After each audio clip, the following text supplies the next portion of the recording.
Hello children, I'm going to read Daniel O'Dowd Was Ever So Loud by Julie Fulton. Daniel O'Dowd was ever so loud. He shouted wherever he went. At the zoo, the chimps cried when his mouth opened wide, and the elephant hid in a tent.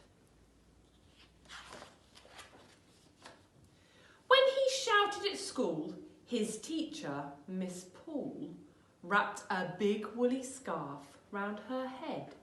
She declared, I've no doubt if you stopped shouting out, you would hear something useful instead. The class went to visit Professor McWisit. He built things like airports for bees, mad machines to cut hair, an invisible chair, and a telescope made out of cheese. Daniel shouted, Yippee! Let me look, let me see. All the noise made Miss Paul start to frown. Daniel's shouts grew so loud that they scared all the crowd and made the town's lighthouse fall down.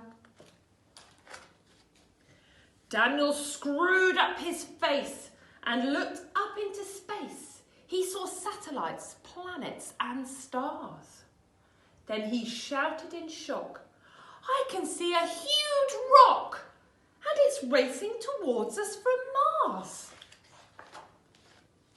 Professor McWisit said, hang on a minute, I've a rocket I've made from a clock.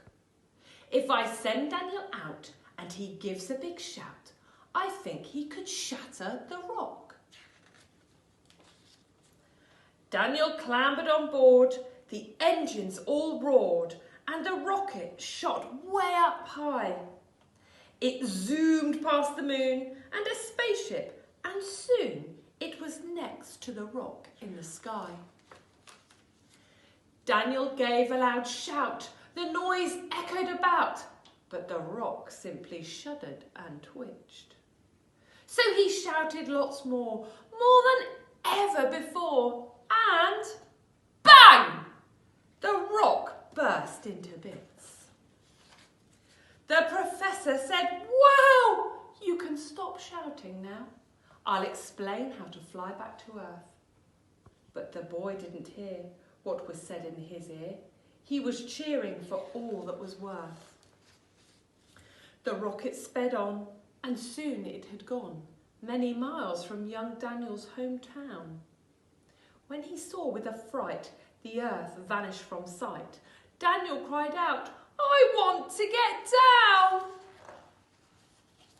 He bellowed and yelled, he hollered and howled, till his face went a bright rosy red. Then he thought of Miss Paul and her listening rule. I mustn't shout, I must listen instead. The professor cried, quick, pull the red control stick. Daniel pulled it as hard as he could. The rocket swung round and flew back to ground, landing right where the lighthouse had stood. Daniel O'Dowd was no longer so loud. His adventure had made it quite plain. I will listen lots more.